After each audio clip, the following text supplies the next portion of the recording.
Como anteriormente eu demonstrei que f de x igual a seno de x implica em f' de x igual a cosseno de x, eu achei adequado demonstrar também que f de x igual a cosseno de x implica na derivada, implica em f' de x igual a menos seno de x. Basicamente, vamos usar o mesmo processo, quase o mesmo processo, mas é basicamente a mesma estrutura que resolvemos na questão anterior. Então, f de x mais h vai ser quem? Vai ser o cosseno de x mais h. Trazendo para cá a definição de derivada, f' de x igual ao limite de f de x mais h menos f de x sobre h quando h tende a zero. Agora sim, nós vamos aplicar a nossa função específica aqui na definição da derivada. Então, vai ficar f' de x igual ao limite de... Quem é f de x mais h? Vai ser o cosseno de x mais h. Menos o f de x, que é o cosseno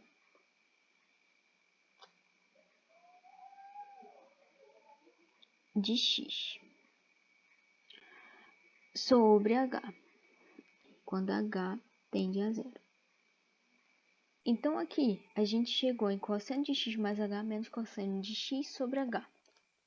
Então, novamente, a gente vai usar a identidade do arco da soma, mas dessa vez para o cosseno.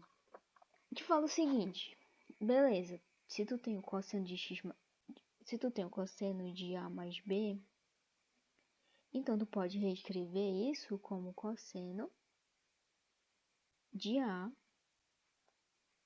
vezes o cosseno de b menos o seno de a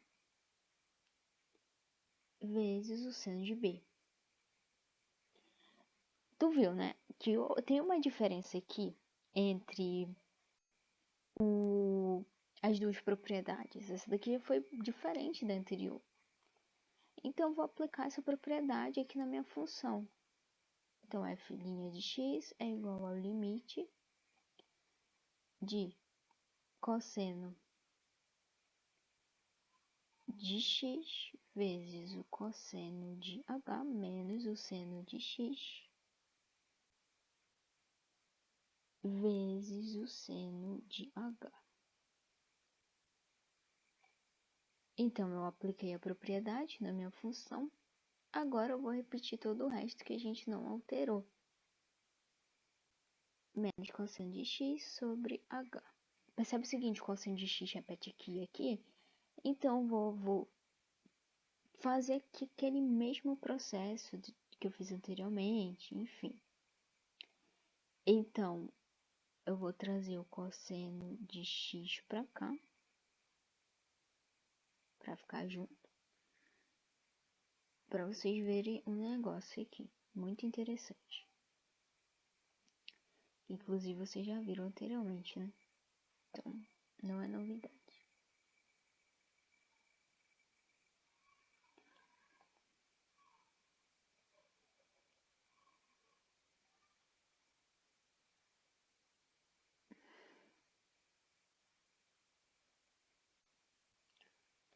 Bom, como o cosseno de x repete duas vezes, eu vou colocar ele em parêntese. Então, vai ficar o cosseno de h menos 1. Repete todo o resto que a gente não alterou em vezes seno de h. Então, novamente, o que eu faço aqui? Eu tenho duas coisas. Eu tenho que visualizar bem lá no futuro. Olha só. cosseno de h sobre h. Outro limite fundamental.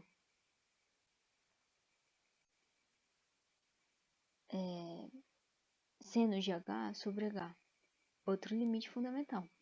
Então, bora fazer algumas alterações matemáticas para que fique desse jeitinho aqui, para a gente aproveitar esse limite fundamental. Então, tá. A gente faz o mesmo processo de anteriormente, que é separar em duas frações. Eu vou separar esse aqui primeiro, em cosseno de x vezes cosseno de h menos 1 sobre h menos seno de x vezes o seno de h sobre h. Viu? Eu separei em duas partes. Agora ficou mais claro que eu vou poder, ó.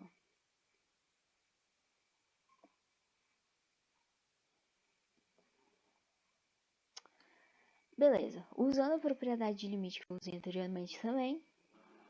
Então, beleza. O limite de h quando tende a zero, de cosseno de x, no caso, vezes o limite... Ai, vou copiar isso aqui. Tô preguiça. Aí fica o cosseno de x. Faz assim. Cosseno de h menos 1. Que é menos. Sobre h. Menos. Limite de seno de x. Vezes. O limite. Ah, não vai dar aqui. Seno de h sobre h. Deu. Na força, na amarra, mas deu. Enfim. Agora é só resolver, né?